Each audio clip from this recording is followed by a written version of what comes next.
entertained.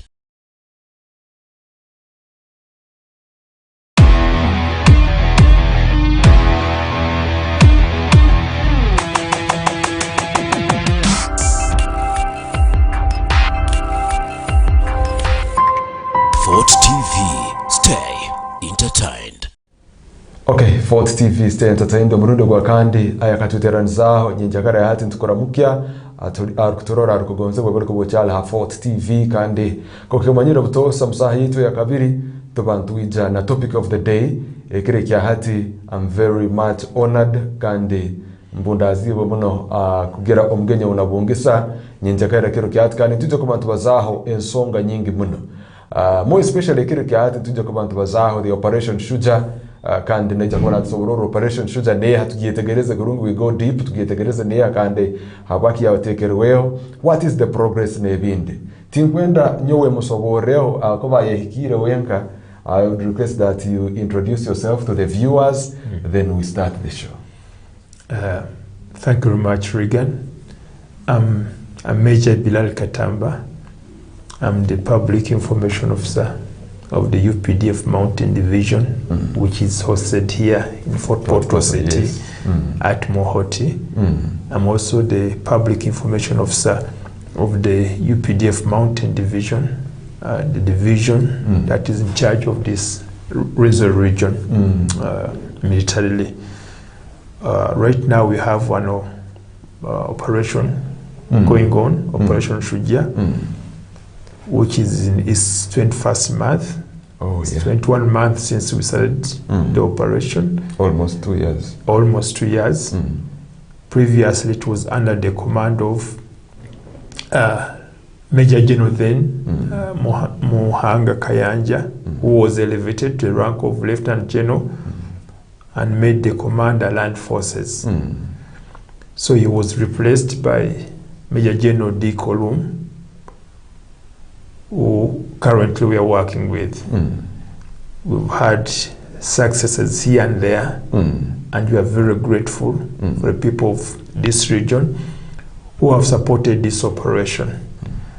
We thank you, the media people, who have been updating the Wananchi every other day, especially you, Regan. Thank you. You've been very keen in this here and the other. I listened to you the other side of the radio, Life FM, and thank you very much for the work you're doing. Yes. So, Aktorora tuine Major Katamba, yes, kandi nowe akudonazewa nebya makuru muiheri ya Uganda because Defense Forces Mountain Division hamna Operation Shuja. I think I'm right. You're right. So, ntuija ko bantu bazahe nsonga nyingi. Tubanze turole Operation Shuja. Operation Shuja kintuki. What is Operation Shuja kandi ebigendererwa byayo bikaba biri nibya? I think for the benefit of our listeners, allow me maybe to speak. I know some little Rutoro, and maybe I speak Luganda, so that people can understand this. Now, Operation Shuja, okuwa ekikwekweto ekyatandika wakati wa UPDF n'amajega Congo, DRC, Democratic Republic of Congo, agayitibwa Armed Forces of the Congolese Army, FARDC. Nga akirwanagana nga kigezaako okumalawo abatujju ba ADF, Allied Democratic Forces. Tubadde n'obuzibu mu bitundu bya Eastern Congo n'ebitundu byaffe bya Uganda nga abatujju bano bajja ne bakola ebikolobero mu ggwanga lyaffe. Abamanyi ebyafaayo okuva mu 1997, I think it was August 16th, abatujju bano bajja ekikasese kibulala St. John's Seminary, ne bayingira mu seminary ne bajja abaana baffe 40 bavubuka ne babatwala ne bababducting ne babawamba. Tebakomaawo ojjukira ebyali ekicwamba, tebatta abaana baffe, abalala ne babookya ne bagenda. Mujjukira mu myaka gye-20 bomu ezaakubibwanga mu Kampala, mu baasi, ebifo ebisanyukirwamu. Ate mu 2021 era ndoza mu September awo ng'atandika bajja ne bakuba ebifo byaffe amabaala ne baasi empigi batega mu bomu. Waliwo n'abantu abadde bajja battibwa entakera mu Kampala abantu abamanya era nga waliwo akakwate k'amaanyi wakati wa abantu abattibwa ne ADF nga okulunyiza kulaga konna kusoma ku ADF. So government ya Uganda ekulwa General Yoweri Kaguta Museveni nesalawo okuba nga abantu bano tubafunira eddagala erisembayo nekwatagana ne government ya Kinshasa ekulwa His Excellency Felix Tshisekedi ne bakola MOU, Memorandum of Understanding, okulaba nga abatujju bano tubalwanyisa ffenna wamu. Okusooka twalina okusoomozebwa ti abantu bano ensi gye bali mu nsi yaffe kati tosobola genda wa mu nsi etaliiyo n'okola by'okola. Twakigezaako omulundi guli bwe twayingirayo nga tewali kukkiziganya jjukira 98 n'ebyavaamu tebyali bulungi. Baatuwawaabira mu nsi mu kooti y'ensi yonna, International Court of Justice. Ne batuwawaabira nga bagamba twayingira mu nsi nga tetufunye lukusa ate ne bagamba twakolayo ebikolobero. Buli wogenda ow'omuntu nga takukkiriza ayinza okuteekako kyasanze. Biraba nnyo ku poliisi oli najja oba n'oyingira ewuwe n'agamba yabbye $2,000,000 yabbye naye n'ennyumba teweeramu $2,000,000 n'olwokuba oyingiddewo nga takuwadde permission ayinza okuteekawo kyonna. So ne batusalira ensimbi nnyingi okusasula. Bali batusalidde billions 11 $11 billion okusasula. Naye pulezidenti waffe bwe yayogera nabo ne bakkiriza ku ssente ensamu za millions $325 za dola okusasula. So ku mulundi guno twasobola, gavumenti yaffe yasobola ya President Museveni okukkizaganya ne Tshisekedi. Twalina okusoomozebwa nti abakulembeze abaali e Kinshasa before nga they were not cooperative. They were not cooperative. Kuba first of all they hosted them. Tetwogedde ku history ya ATF nti bagende mu mid-90s. Tujja kukyogerako how they came about. Kati understanding eno nga Tshisekedi azze nga ali friendly Kinshasa bwe yafuuka friendly ne Kampala ne tutandika Operation Shuja.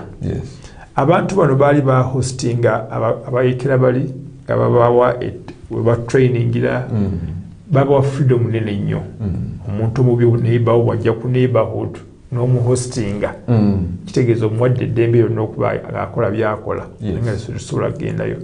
So Operation Shuja ogenda okutandika nga MOU emaze okusibwako emikono ng'egirya Farades ne UPDF bikolaganira wamu birwanyise abatujju bano aba ADF.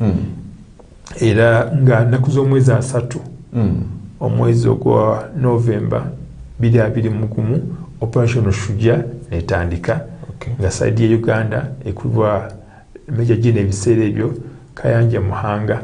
Era enkambi zaaliwo baba baali bamaze ebbanga ddene more than 20 years nga bali eno nga bakola enkambi nene nnyo batraininga bakola buli kimu nga teri abakuba ku mukono.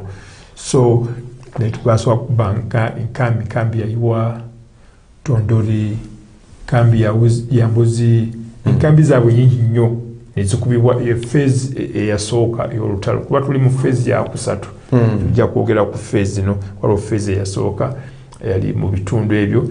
Phase ey'okubiri amagye ag'okuttaka bwe gayingira mu bitundu ebya okuyita Bulasi, Boga, Chabi, Kainama nga kagenda gakuba obukambi bulala kuba bwe twabakuba baasaasaana ne bakuba okubajjayo ebitundu ebyo eby'ekyengulu ebya Ituli biri bakendedde nnyo, abatujju bakendedde nnyo. Kali ya buli phase ey'okubiri. Kati phase ey'okusatu ne tujja eno wansi mu Mwalika Valley North Kivu. Olaba west of the Kasindi Ben Road omubaali mu bangi nnyo mu mwali Kavalo omwo era bangi abaava eri bajja eno batandika okukola ebikolobero omwo so netutandika kati operation gye tuliko okulaba nga tubamalamu mu mwali Kavalo omwo yesebo. Okay, so how, as you see the operation norora progress erieta kubinga abemi bana ba Allied Democratic Forces okwanora when you started ogabi it's now 21 months okwanora when you started na sazo nombere mwahika how do you weigh the success of operation Shuja? Success za manyi nnyo egoko seguro twali tulaga mu barracks wali mu hoti nga tubalaga biki bitutuuseeko. Yes. Kati ekigererwa kyaffe kya mirundi ebiri waliwo kye tuyita military end state kiki twetaaga okwachieve, what do we want to achieve militarily kati we want to incapacitate, to degrade the ADF so that they cannot cause war anymore.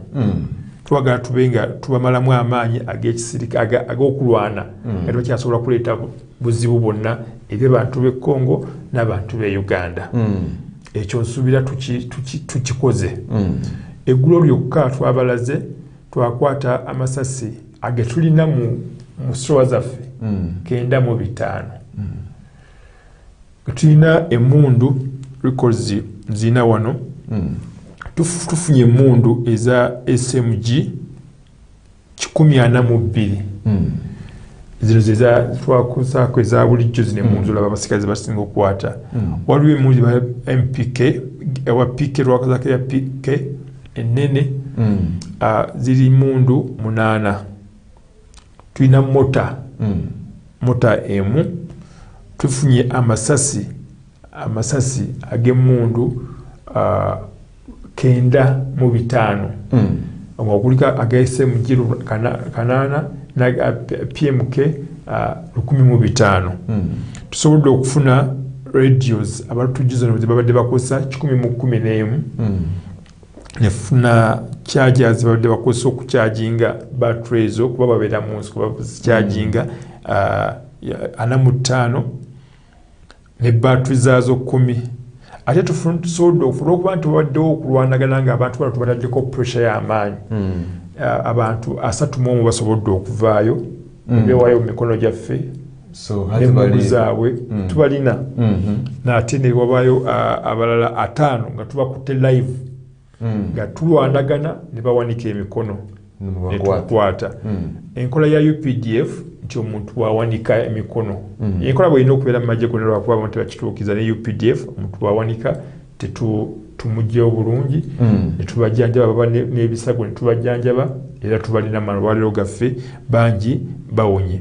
N'ekisinga obukulu nti tusobodde okufuna abantu 156 abaali bawambibwa abductees who were in the captivity of these terrorists 156 ne tubalina kuliko n'abaana nja kuba ku bifaananyi bano abaana nga bali mu mbeera mbi nnyo nnyo babadde mu mbeera eringa yaabwe like slavery so nabo ne tubanunula so fa obuwanguzi bw'amaanyi bwe tugamba nti ekigendererwa kyaffe kyakumalamu ADF maanyi kulaba nga tebakyasobola kuleeta bulabe eri bantu baffe n'abantu b'e Congo kitegeeza bwe tubajjako manpower tuba tubakendeeza amaanyi bwe tubajjako amasasi tuba tubakendeeza amaanyi bwe tubajjako emmundu emmundu ezifunika okubanga mulina emmundu bwe zityo muzijje kuba tujju si kyangu so ebyo ffe tubikoze.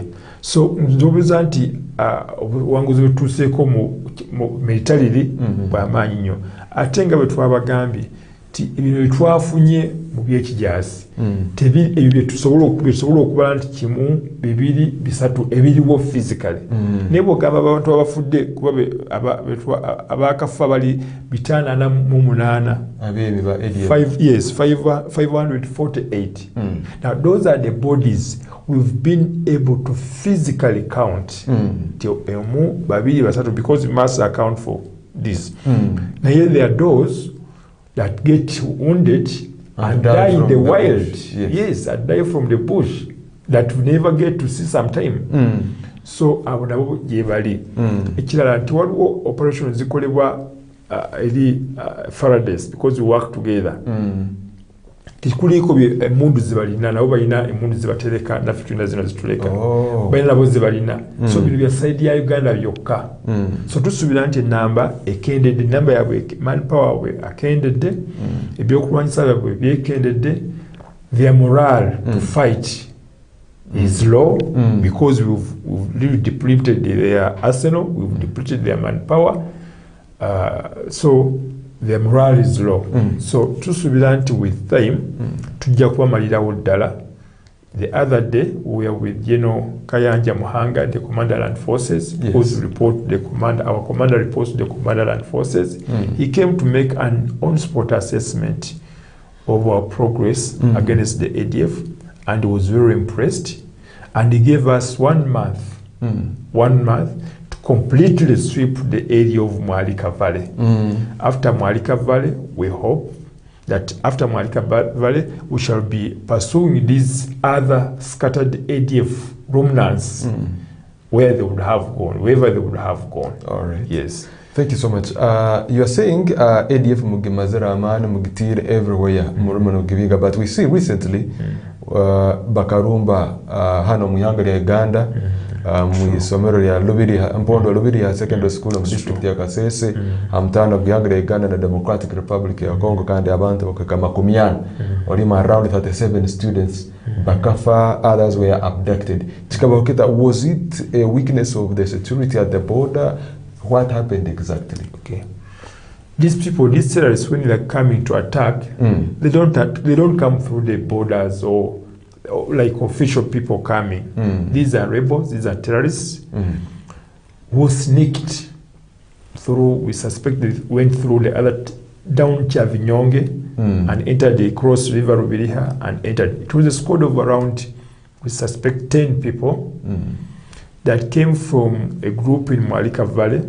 There's somebody who claims to be a sheikh called Sheikh Umar. I say claiming because we don't expect sheikhs to act the way those people act. They claim to be, he claims to be so. He has his deputy, a man called Abu Wakas. So that group was sent by Abu Wakas. What they did was very unfortunate. They sneaked in, tortured our children, and ran back, abducted a few. We suspect they abducted between 5 and 7, possibly 6, and went with them. But since then, it was a very unfortunate incident, but it also gave us a lot of strength to further, it's like it powered us up to pursue this group aggressively. And since they attacked Rubiriha, we've got more success than we got even before. So they sneaked, yes, but they're paying the price for our children, for the blood of our children. Okay. Yes. So as UPDF at the moment, what are you doing, Kororango? Namutangera your possible reoccurrence of the same Kororango. One, like if you heard from His Excellency the President when he addressed the nation on the other time, the last time he had about the same, there was an issue of intelligence, strengthening intelligence. We've done that, but we expect everybody. That's why when we come here, we urge everybody to work with us. We don't work in isolation. We work with the population. These people have been able to live in Congo because partly in the start, the population welcomed them. They postured themselves as good people, and they worked with the population. That's why they are able to survive all this long. So we also need to work with people. The other day when General Kayanja came, we had a meeting in Karuruma with the Wananchi. We want to work with them. You give us information. They share information about the ADF with us because we're there for them. We are there to save them. Therefore, we should be able to work with them. And without them, we cannot succeed. So I urge the population within Renzo region and within Eastern Congo to work with the security agencies, the FARDC and the UPDF, to ensure that when we defeat these terrorists, when you see anybody you suspect, let us know. inform security so that we act. So security is for everybody, intelligence is for everybody. Anybody can bring intelligence that I found I've seen this and this. Would do. Maybe it could be this. Then we probe it and we find solution to it. Recently, like about Tina Mono Mbanage Baroha saying ADF wants to attack. How did you handle this situation? I think those people who are normal, our team was there. The number of people have been arrested, you are aware. Some were criminals, we are arrested, and we are continuing. Yes, we are continuing. As long as there is cooperation between the security agencies and the population, we can succeed with these terrorists. Okay. So, watugambira obusinguzi obulimu mutunga, the successes you are getting from Operation Shuja. Yes. But what are some of those hurdles, the challenges Tangana as in pursuit of the ADF in the Democratic Republic of Congo? Okay. Also, before I go to the challenges, in the successes, I was telling you about the military successes. If I show you the weapons, if I show you the people we've put out of action, those who have surrendered or defected, that's the military part of it. Yes. But even the peace we have, since we started, other than the Rubilia incident, ever since we started this operation almost 2 years ago, we had never got any attack on our country, not even in Congo. That's a success. Two, if you look in the eastern Congo, where this operation started, the areas of Boga and Ituri now, Boga, Chabi, there was an IDP camp, internally displaced people's person, which had 12,000 people. They have all the IDP has been disbanded. The Congolese have gone back to their homes, which they had earlier deserted. The schools have opened up. The other day, General Room was in Kainama. There's a school called Vido. They stopped when the pupils saw us pass, our convoy passing, they moved out of the classes and came and stopped the convoy. He had to come out and talk to them. You can imagine the excitement, the happiness that's there as a result of this operation. I was very impressed. It was very, very emotional to see children from P1 to P7 stopping a military convoy to express their happiness of our president, because they had not gone to school for some time because of the war, because of the insecurity in the area. So children have gone back to school. The markets have opened. The residents have gone back to their places of residences. So this life is going back to normal. That's very, very important. I told of the IDPs that have been closed. The NGOs that could not step in those areas have gone back. They are supporting the population. So this life is going back to normal. If you look at the volume of the traffic now on Kasindi Beni Road, the vehicles that are going through, because that road was impassable. Not that it was very bad in terms of the state of the road, but the insecurity on the road, the vehicles will be banned, the motorcycles will be banned, the goods will be taken, people will be killed, and now we've secured that road. Our 3rd battalion is on that road. The road is being made by DOT services, construction services, and then there's also security. So there's movement of goods and services between Uganda and Congo. And that's our ultimate goal. The national end state is to create peace and stability for trade and prosperity to take place between the people of Congo and the people of Uganda. And that's a very big achievement. We are happy that the road is now passable. When the generals in Karuruma the other day, the people were happy. And they expressed that happiness, that we are back in our places of work. The places of worship have opened. People have gone back to the gardens. And that's what we want. That's what we want to achieve. And it's being achieved. So we are in the right direction in as far as our end state, achieving our end state, national end state, is concerned. Okay. Yes. So, before we go to the challenges, you are pursuing Allied Democratic Forces, ADF. Yes. But there are other armed groups and military groups in Yes. the Democratic Republic of Congo. Yes. Like the March 23rd movement, M23, Yes. and other groups. Yes. So how do you do it? Nimchikoramata kusanga ngwinyu nemzukomoram ADF yonka kakulu in those places but infested with different groups. Okay. Now, ADF, we had an MOU. That's why I think the MOU at the strike level is signed. It outlines what you are supposed to do. Eteeka ukichoyina okukola ekyo talina kukola. Yes. Ebawe enkola ngeje mugenda okutambulamu. For focus yaffe egamba ADF for now. Now tumanyi confusing us good go byawula nti M23 which the Congo bagita M23. M23 ne ADF. M23 I think esinga nnyo kubeera eno wansi mu South Kivu.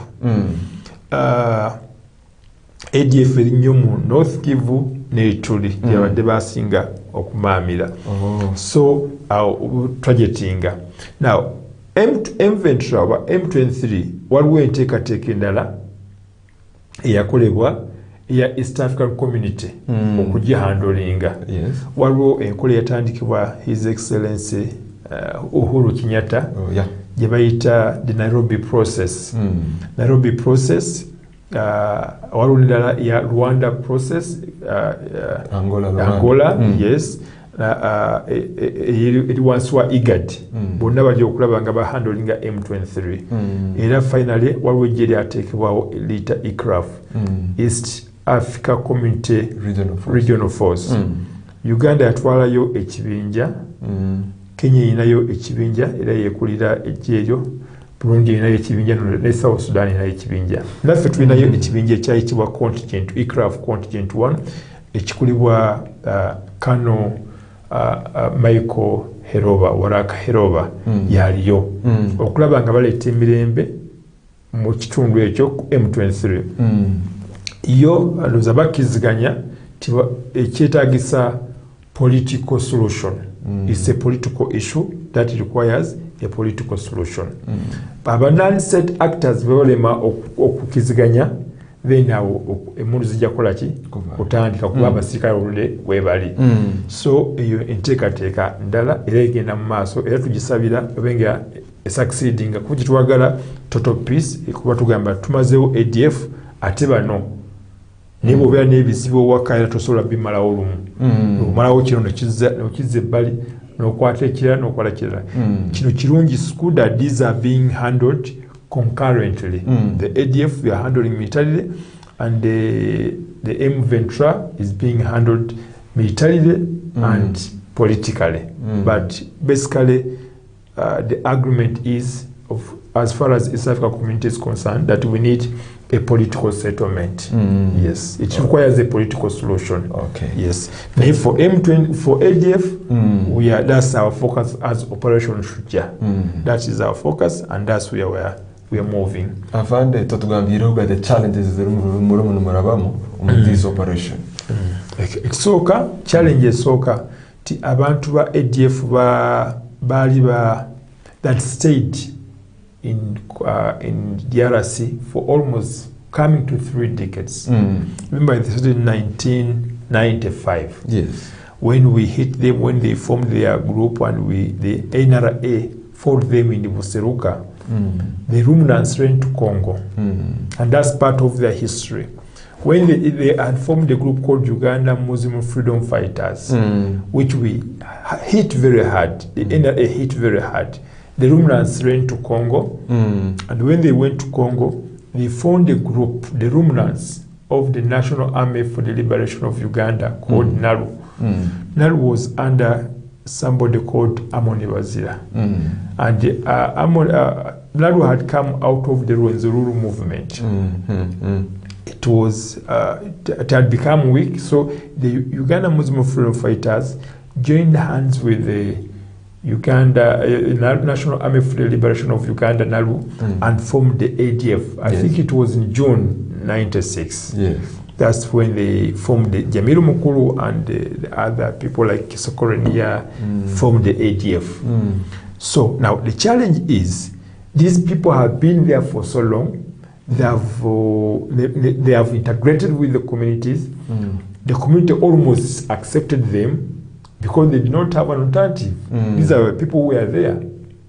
So kati challenge esooka nti okujja abantu okusigukula abantu abali network wali myaka abiri n'omusobyo mu kitundu kiba kizibu. Baba balina bond n'abantu wadde they are criminals. So iyo challenge abantu balina okuba convinced nti abantu bano ddala bali bwe bati ne bwe bati. Iyo challenge esooka. Challenge eyokubiri nti abantu bano booperatingira mu area enzibu ennyo tibali mu bibira ebyawala ennyo. So tugamba nti bali wali mugenda kuziako ekizimbe mu bakwate. So ate ng'ekibira bakimanyi bakikuliddemu abaana abamu be baatwala abamu babazaaliddeyo. Kugamba nti ababadde emyaka 25 n'omusobo kitegeeza bazaaliddeyo abaana bamanyi ekibira okusingamu abakola ki abajja. Challenge yakubiri n'okunavigatinga ebitundu ebyo kuyingira mu kibira wano 1 to 10 olunaku olumu otwala ennaku 3 okusomoza kw'amaanyi. Kitegeeza ate ekirala n'amakubo tegabadde malungi nnyo era abantu abamu babadde babuuza lwaki muzima amakubo ekongo lwaki mukola amakubo ekongo kakati tosobola kulipinga tosobola you cannot trip tosobola kukungula wotasize kati kuyagala ogende omalawo ADF togenda kusiga muki eyokuyono okusiga muntu olina okuteekawo enguudo ezinakutuusaayo nguudo mbi tetuli twatubaddeyo emyaka 2 olina okutwalayo ebyokulya by'abasirikale amazzi emmere ebyambalo bintu bingi mafuta byokozesebwa mu bintu bibeera bingi onobitambuza otya wetaaga ekkuba eddungi ebyokulwanyisa byo emmere y'abasirikale bo engoye z'abasirikale bo zanguwa okutambula tekikulu nnyo. So oluguudo tukola enguudo okukyamamu ekyo. Ekyokubiri ekyosembayo ekyoyagala okukola NDC kulabye kubanga waliwo obusuubuzi wakati w'ensi y'e Congo n'ensi ya Uganda. Abasuubuzi banaayitawa baagala otekubaterawo amakubo bayitemu bagende bakole ki basuubule. So ebyo byo twabiteekawo amakubo twakolebwa naye kati emyaka 2 enkuba etonnya era gaddamu negakola ki negononeka kuba gasi kolansi nti kolas tunali wakulevu ya kolas tukyali makubo aga Maram Road.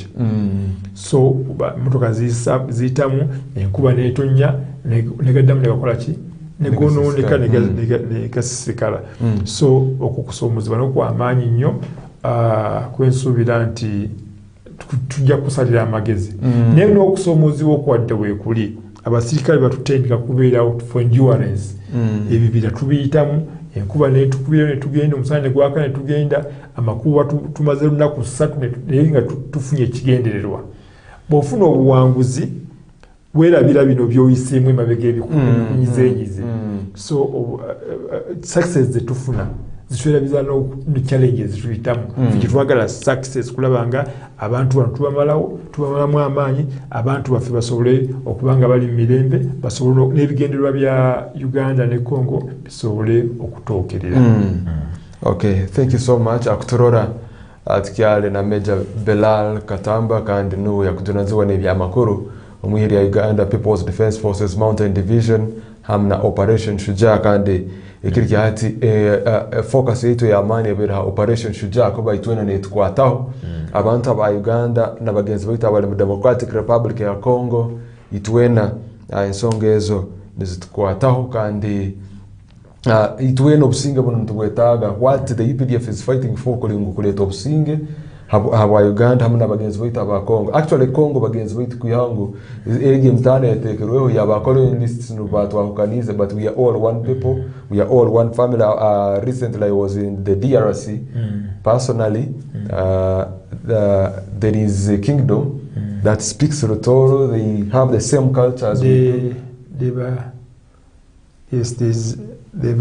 I saw the king one time. We are going to through Blasi. And we found a King Rutai. I have his contacts here. King Rutai something. And we have together on the ferry. Yes. And he was speaking Rutoro. Yeah, they have our clans, they have Mpago, everything. Yes. So they are our brothers. We are only separated by those borders. Yesterday, we are in Congo at Mukakati. Yesterday, on the border between in Busunga, we went through Busunga. But the other people speak, this side they speak Rwamba, Luwisi. Yes. The other, Batalenga, the other side, they speak the same language. Yeah. Yes. Actually, the bigger number of the Batalenga is the other side. The Bamba, Babwisi, it's the other side of Congo. So I think we are together. Even the Banyoro, they have an equivalent of the Bagegere, the other side. True. So, even here, when you pass in Toroko, you cross Lake Albert. Yes. Here in Toroko, there is Batuku. Yes. There is another community across the other side of the lake. Yes. They have the same language. And actually, people from Toroko go to DRC to they marry daughters and bring them to Uganda. Exactly. No, so when we went, we had a kind of a meeting with the community at Kamango yesterday. But they told us that people, they don't get the number we expected, but they told us that most of the people had gone to Uganda because it was a market day in Uganda. So they come to Uganda on a market day. Then the Ugandans go to Congo on a market day also. Yesterday. So it's yesterday. Yeah, yesterday there was a market in Revisengo. So that's the social bond between the people of Congo and the people of Uganda. I think these borders are really very, very artificial. They shouldn't be there. Yeah, true. They are very, very artificial. You find one family the other side, another family this side, and related. Yes. Okay. Ntusima Balio na Mtorora, Tabu Trabu Hussein, thank you so much for watching. Prince Dave, Tumhairwe Thomas, Amoti Shem, Kabalisa Doreen, Basemera Grace, Margaret Abe, Pool Dry Beats Music, Webale Kobayo, Atgonza Ibrahim, Kora Joseph, Musabe Alex, Tugume Robert, Mande Oscar, Chalgonza Bin Amiru, Roger, Katuram Christopher Adieri, Simon Mujuni, Joe Henry Stewart, Amoti, Webale Kobayo, Alneto Habati Akiki, Fred, Nabandi Nyona Webale Kobamulia na Mtorora Kani Webale Kusima, they are appreciating and they are there watching at the moment. Kandi Ntusima, as we are coming to the climax of the program, your last words to the people viewing, to maybe to the ADF and the rest. One, nebaza abantu mwebale kukubira ku Fort TV, mwebale nyama okuweereza abantu tuli basanyufu era tubebaza okubanga muwagidde ejje lyammwe. Ejje lya UPDF ejje ly'abantu liwo abantu so kubanga mutuwagira tikituzaamu amaanyi n'ebigambo ebirungi bye mutuwa bamba tusindikira message nga bakwebaza naffe kituzaamu amaanyi okulaba nga omulimu gwe tukola gwa ggwanga n'abantu bagusiima kituzaamu amaanyi era mbakakasa nti security esobola kukolebwa bitongole bya ddembe byokka ffenna tuvunaanyizibwa ku security ffenna tuvunaanyizibwa so mwewe tuwa information oba olaba ekyo kintu kyonna kyo abantu gwewekengedde tutegeeze tujja kuba nja kuba n'essimu yange bwekiba babenga batukubira nja kuba mba connectinga ku bantu abatuufu mu area entuufu empozi ekisembayo nti abantu waliwo abalwanyi ba ADF tumanyi bangi obuuli abo banjagadde okuvaayo abakyala betundu batugamba bulijjo baagala okufuna nga tebalina bwe batandikira agwe omulwanyi wa ADF bw'obuwuliza tukusaba owanike ojje ku nkambi zonna zaffe zonna eziri mu Congo ogambe nti ndi mbadde muyeekera wa ADF n'ebyokuba maliriza ojja kuyisibwa bulungi bannamu bwe bangi bakomyewo betukutte bangi tubawadde obujjanjabi tubawa emmere tujja kubaza finally waliwo amnesty waliwo ekisonyiwo omuntu avuddeyo yekka amnesty ekyaliwo eya gavumenti ya Uganda tujja kubanga tojja kuttibwa naye ebbanga lyonomala nga okyali mu nsiko tukutwala nti okyali mulabe era tujja kutwalanga ki omulabe tujja kukubagana yes era nsuubirwa nti tosobola kubeera eyo n'ogamba nti ogenda kulwanyisa gavumenti ndaba gavumenti eno eya General Kaguta Museveni ezimbye ejje n'ebitongole ebirala bikumaddembe eby'amaanyi obeera wonna tusobola okufuna so muveeyo tukyabeetaaga muli bannayuganda bamu wadde mulimu n'ab'ensi endala naye tukyabeetaaga nga eggwanga tulowooza nti musobola okukola contribution eri eggwanga etali eyo eri destructive eyonoona so bajje ku nkambi zonna zibamanye litaaki zaffe we ziri either ya FARDC oba ya UPDF tujja kubanga tubaaniriza era tujja kubabudaabuda tebamwereyo ne babatiisa UPDF avaayo abantu bonna gye bali abaawanika ne betwakwata gye bali tubalina balamu. Thank you so much afande. Kugonzebwa obera norore ntiaganiza Morning Star.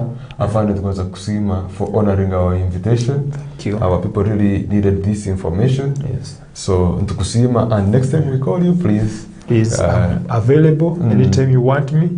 My work is to explain to the population why we are into this campaign against the ADF and any activity concerning the Uganda People's Defense Forces. Allow me to give my telephone contact. Yeah, I'm on 0701 0 AM 11 05 59. You call on only security related matters. Don't call me to tell me I have land, I'm selling, can you buy? No, I'm not buying land. But on security related matters, or if you have gray areas that you think should be explained about the UPDF and the Operation Shuja, you call on that number. Mwebale muno kuba mbere ne mtorora abantu bamukama ko rugambere tutandikire nyenje akara kwica saa zino butawagenda ku bantu malereza inywena nimba sima kandi nimba nihizango tukijya kugumzamu kubahereza integaniza izindi zikyaliye nezija mwikala ha 4th TV mtarugaho mbere REAGAN ABOOKI musinguzi kandi imba gondeza kwikara kurungi wabiona alinde.